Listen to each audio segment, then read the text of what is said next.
Nah, kemudian dinikmati tentang apa? Adanya pamor guratan dari sebuah tempat lipat dari besi dan bahan pamor, nah, menghasilkan sebuah guratan yang sangat indah.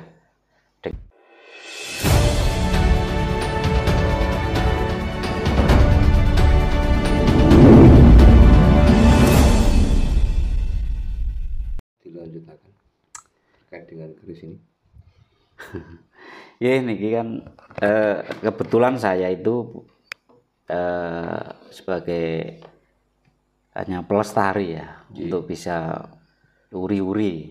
berupaya uri-uri, jangan sampai benda budaya warisan leluhur ini sampai hilang Dan diakui negara lain.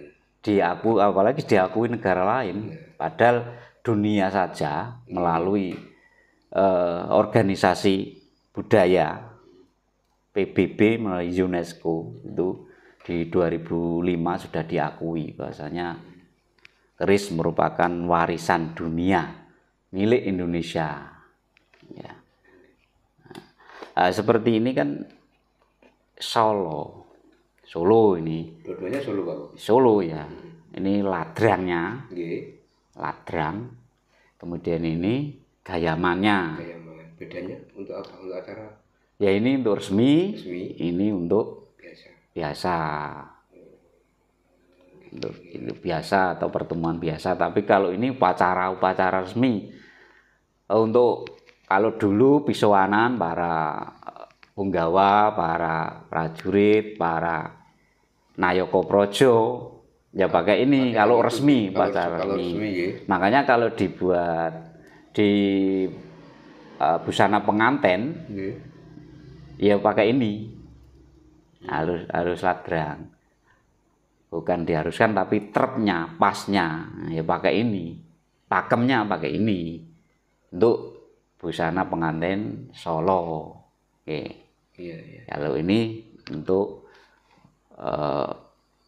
hal-hal pertemuan biasa, kegiatan biasa ini. Ya. Dengan berbusana Jawa loh ya. Makanya kok saiki kok gak nggowo wong Jawa kok ora nggo keris, nondi-nondi kan ngono. Nah, ya melihat pakaiannya loh. Kalau memakai busana Jawa. Iya. Ketika di karnaval ya, acara karnaval, semestinya kalau pakaian Jawa ya pakai. Kalau tidak pakai itu menurut suatu filosofinya dia seorang Jawa yang tidak merdeka. Terlucuti senjatanya kan seperti itu. Ini saya juga sinau dari yang pengampu keris yaitu parampu. Jawa tapi ran Jawani Pak. Istilahnya kan ngoten nggih. Nah, kalau ini tadi saya katakan Jogja, sudah ya. Jogja. Gagrak Jogja, gaya Jogja. Yang ini beranggah. Tadi kan ladrang, beranggah. Kemudian gayaman Jogja. Agak feminim. Iya. Kecil, cekli ya. Kadang ada juga. Jawa Timur. Jawa Timur nggih. Dua Pak Ogi. Iya, Jawa Timur. Ini ladrangnya. Itu yang resmi ya. Ya, ini gayamannya. Ya, kebetulan saya tidak punya yang Madura atau Bali, belum punya. Ya. Kan ada juga Pak Ogi. Keris itu katanya loh Pak Ogi. Kan ada yang memiliki kodam dan sebagainya. Nah itu. Wah ini. Ciri-cirinya seperti apa Pak Ogi?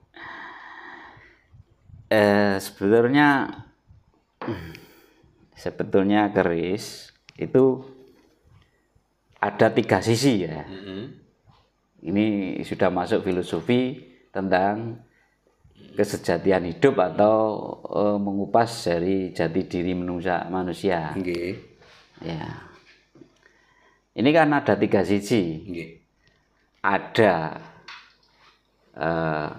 warangka. Ada bilah. Indonesia buka bisa Tata caranya ada seperti ini. Jadi ada tatanan sendiri. Iya.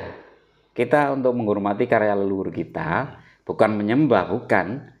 Tapi untuk kita hormati dengan adab. Orang Jawa penuh adab. Betul. Beradab. Ya, gini ya. Yang bergerak ini warangkanya. Kemudian dikipaskan sini. Bukan. Berarti warangkanya yang bergerak itu namanya ngelolos. Kalau mencabut itu ngunus. Berbedanya memang adatnya harus seperti itu, Pak. Iya. Ini harus kita sampaikan kepada para pemuda ya. Para orang-orang muda sekarang biar memahami tentang karya leluhurnya. Ya, karya leluhurnya. Kemudian diginikan. Ya. Nah, kemudian dinikmati tentang apa? Adanya pamor guratan dari sebuah tempat lipat dari besi dan bahan pamor. Nah, menghasilkan sebuah guratan yang sangat indah dengan filosofi makna yang berbeda-beda tentunya. Kalau ada keris lurus, ada lo, itu kan juga ada filosofi tersendiri. Dan nama itu kan dapur, wajah, perainan, bentuk. Ya, bukan sebutan loh, bukan nama julukan.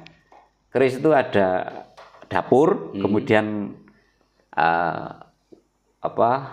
pamor, nama pamor, kemudian ada julukan keris Singoludro, tapi dapurnya umpama ya, dapurnya Jalak Nguwuh, itu nama dapurnya ya umpama ya. Jadi beda nama dengan dapur itu perainan. Kalau jalak seperti ini ya, kerisnya lurus, kemudian gandeknya polos, kemudian ada ciri lain dia gligir sapi, bilahnya ya, ada pejetan, kemudian ada tikel alis, ya. Itu ciri dari sebuah keris. Ya. Kemudian untuk memasukkan nyarungno, nah, juga ini kembali yang bergerak pada warangkanya ini adab. Bukan nyembah, ini sebuah benda karya, bukan Tuhan, bukan karya leluhur kita yang mempunyai makna. Lah, kemudian tadi saya mengatakan 3 sisi ya. Ada warangka, ada bilah, dan ada yoni atau daya yang tak nampak, karena dihasilkan dari beberapa material yang disatukan, dan material itu mempunyai daya. Ketika ini api yang dibakar kan panas. Betul. Nah, panas itu kan tidak wujud kan, tapi bisa dirasakan. Ya. Ya. Kalau ini di filosofi untuk menemukan bahwa ini juga merupakan suatu artefak ya, dari leluhur kita, pesan-pesan yang diberikan leluhur kita melalui keris untuk menemukan jati diri manusia itu apa. Manusia juga terdiri dari 3 sisi kan. Ada pakaian kalau indah berarti ada emasnya, ada intannya kan, seperti itu. Ini ada kalung, kemudian ada gelang dan sebagainya, itu kan sandangan. Kemudian bilahnya itu kan ini badan.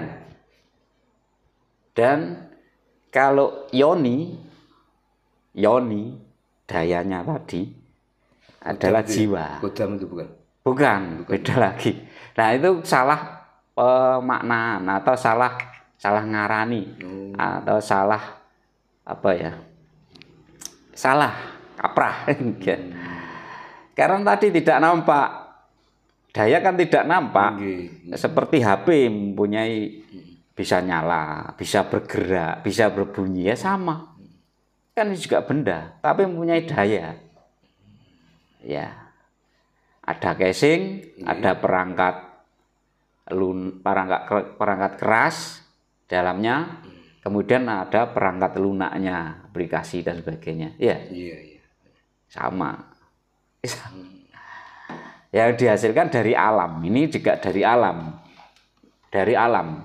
Dari 4 unsur. 5 tentunya daya hidup. Tentunya daya hidup untuk menghubungkan. Gitu. 3 sisi. Jadi kalau tadi saya mengatakan ada triloko lekerengkosi, kalau dikupas di dalam kita itu ya tadi, kemudian badan, kemudian jiwa. Jiwa kita sinergi dengan badan kita, sinergi dengan wujud pakaian kita. Kalau kita orang Jawa ya tidak berlebihan berpakaian, kan seperti itu. Hakikat kan terang sinergi maksudnya seperti itu. Kemudian tentang kodam, katanya kodam, sebenarnya bukan. Apa Pak? Bukan kodam. Bukan kodam. Kodam atau jin atau makhluk astral itu berbeda. Berbeda. Ini saya kupas ya. Monggo. Saya kupas, dan kalau ada kesalahan ya mohon maaf, karena kita juga bukan ahli, tapi berupaya untuk sinau. Betul. Gitu. Sinau. Berupaya sinau. Tetap sinau dan sinau. Apa toh tadi sebuah yang dikatakan kodam, karena ini tidak nampak tadi, energi tadi. Kalau bahasa sekarang kan energi. Kalau bahasa perkerisan itu kan yoni. Nah, yoni, kalau yoni dipadukan dengan kerisnya menjadi ada tuahnya. Tuah tadi sinkron dengan pemiliknya, akhirnya mendapatkan suatu keberkahan. Bukan karena keris, tapi suatu ini merupakan filosofi ketika dipahami kemudian diterapkan kehidupan sehari-hari. Karena ini sinengker, adanya suatu tersembunyinya suatu kebijaksanaan, pesan-pesan moral dari leluhur. Makanya kita harus disinau untuk bisa memahami tentang keris. Adanya suatu yoni atau daya atau energi itu dari sebuah perpaduan material. Tentunya ada besi. Besi tadi tanah, unsur tanah. Kalau dulu ada pasir yang mengandung besi, kemudian dikumpulkan, dibakar, mulai dikumpulkan ya. Kemudian adanya besi juga adanya baja. Besi yang dicampur menjadi agak keras, kan itu baja, untuk nantinya adanya suatu penguat, aten atau selorok atau aten, karena ini senjata, awalnya senjata. Kalau sebelum bentuknya yang seperti ini, perkembangannya seperti ini, dulu kan masih sederhana. Ya. Jadi tadi besi ya, kemudian tentu adanya suatu tambahan, yaitu bahan dari, kalau dulu bisa batuan meteorit. Tentu meteorit itu tidak, kata orang, seorang pu kemudian bersemedi di suatu lapangan, kemudian ada celorot. Itu tidak seperti itu sebenarnya. Kita main rasional saja.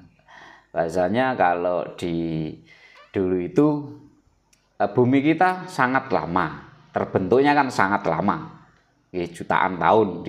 Kita tidak bisa memprediksi, hanya memprediksi tentang lapisan dan sebagainya gitu saja kan.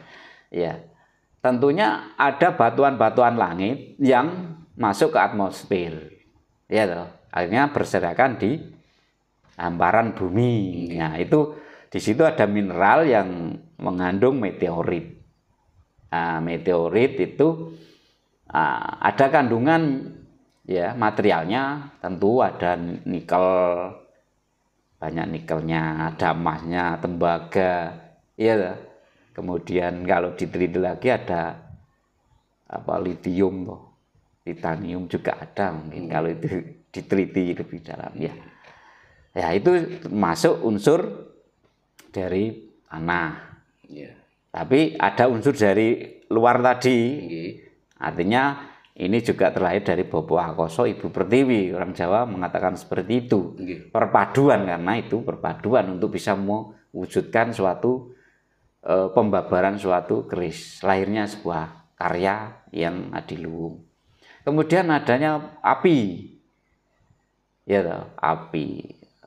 Bahan besi tadi kalau tidak bisa terkumpul, bisa lunak, membara kalau tidak dibakar. Tidak akan bisa membara kalau tidak ditiup dengan angin. Menjadi panas sekian derajat, 1000 sampai 1200 derajat. Sehingga lunak bisa ditempa. Ya, itu real ya. Unsur angin. Kemudian unsur air. Ya. Unsur air. Api sudah, angin sudah, air. Ini suatu proses tentunya tidak lepas dengan air. Karena membutuhkan ketika untuk mengeraskan, untuk menuakan pasti ya dicop dengan air. Ya, ketika peralatan yang menganga karena dibakar tadi, untuk membakar peralatan supit maksudnya, tentunya jangan sampai panas ya, tetap pakai cop-copan. Nah, itu unsur air. Nah, ya. Kemudian ini tentunya adanya suatu pemesan, yang mesan seorang tokoh, ya, seorang tokoh pembesar kerajaan atau pengusaha, ya. Ya, itu pemesan, dan juga ada empu yang si pembuat.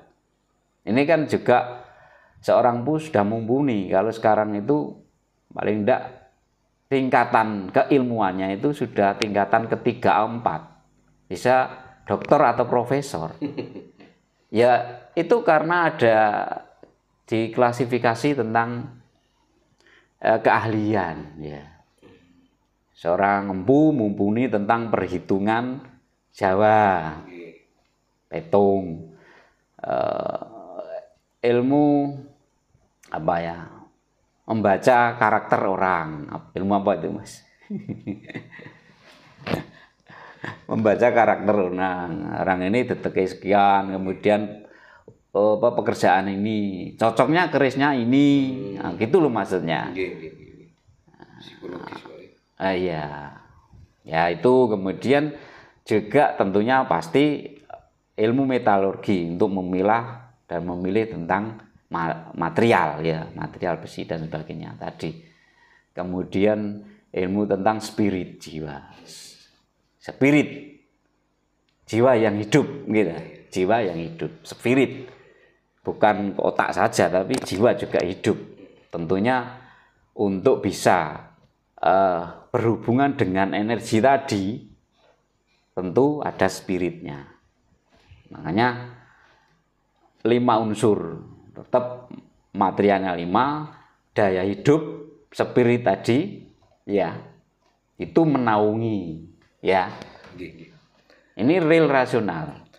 Kalau dikupas lagi ya, apa toh itu daya?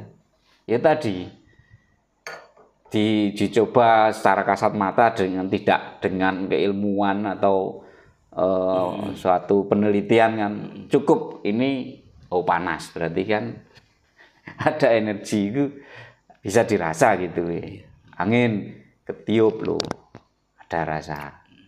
Air ketika mendapatkan suatu udara, karena sebenarnya rangkaian sebenarnya, udara, tanah, api, angin itu kan rangkaian. Rangkaian. Ketika air dinginkan atau dikipas kan dingin. Rasanya dingin loh, itu kan rasanya. Ya, rasa itu tidak nampak, tapi bisa dirasa. Itu dipadu. Nah, tentunya sebuah lahirnya pusaka, leluhur kita dengan peradabannya yang sudah lama, tentunya awal mulanya sangat sederhana. Tak kono nang ini, tak kono nang ini. Terus berkembang dan akhirnya sebuah lahirnya keris. Itu awal pembabaran tentu banyak yang disiapkan material. Tentunya seorang empu kan sudah mempunyai pesalen, tempat kerja.